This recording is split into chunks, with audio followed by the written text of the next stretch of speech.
Brian dan Sally mengenyam pendidikan yang baik. Mereka bertemu dan akhirnya menikah. Mereka memiliki pekerjaan yang baik. Brian memiliki jabatan tinggi di sebuah perusahaan multinasional, berpenghasilan besar, mendapat fasilitas dari kantor berupa mobil dan rumah. Mereka sangat menikmati hidup. Sering nongkrong bersama di coffee shop sepulang kantor, nonton di bioskop, mampu membeli baju dan tas yang matching, dan pergi berlibur sesekali.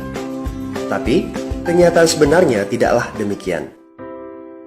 Utang kartu kredit mereka terus menumpuk tak berujung. Setiap akhir bulan merasa kehabisan uang. Mereka memiliki barang-barang bagus, tetapi tabungan masa depan kacau balau. Brian dengan mudah membeli ini, tapi bukan ini. Tabungan 100 juta pun rasanya masih jauh sekali. Sudah kerja lebih dari 10 tahun, tapi belum sanggup membeli rumah sendiri. Masih tinggal di rumah milik kantor dan mengendarai mobil milik kantor. Tanpa disadari, keluarga ini menggali lubang kemiskinan. Keuangan mereka hanya cukup untuk membiayai kehidupan keluarga saat ini. Mereka harus terus bekerja untuk menghasilkan uang. Pertanyaan yang paling ditakutkan adalah bagaimana jika mereka sudah tua, kemampuan bekerja sudah menurun, atau salah satu anggota keluarga terdiagnosa penyakit serius yang membutuhkan biaya yang sangat besar. Apakah kehidupan Brian dan Sally mencerminkan kehidupan Anda? Apakah saat ini Anda memiliki penghasilan, tetapi sebelum akhir bulan sudah merasa kehabisan uang?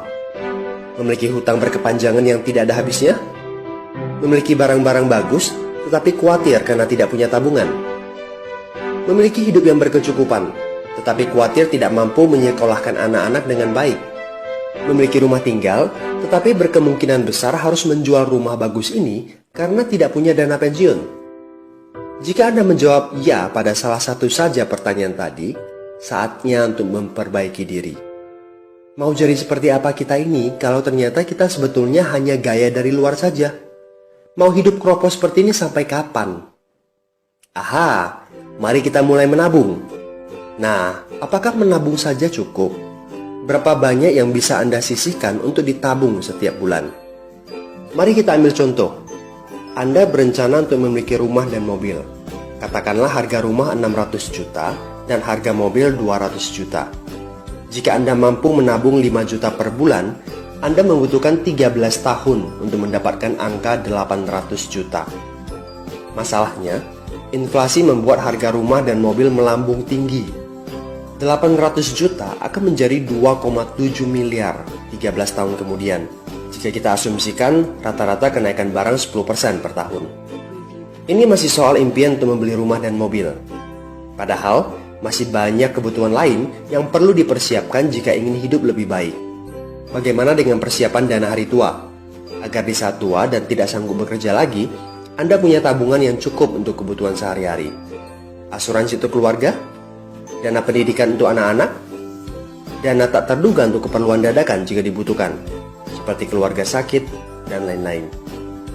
Artinya, Anda perlu lebih banyak uang untuk ditabung. Bayangkan jika satu bulan Anda hanya bisa menabung kurang dari 5 juta. Sudah jelas, jika langkah Anda hanyalah menabung, Anda seperti sedang menggali lubang kemiskinan.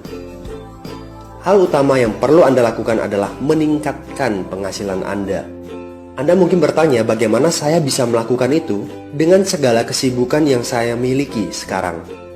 Apakah saya bisa tetap mencari income tambahan di luar sana tanpa mengganggu pekerjaan utama saya? Seandainya bisa, apa yang bisa saya kerjakan saat ini? Nah, langkah pertama yang perlu Anda lakukan saat ini adalah menghubungi teman yang menunjukkan video ini kepada Anda.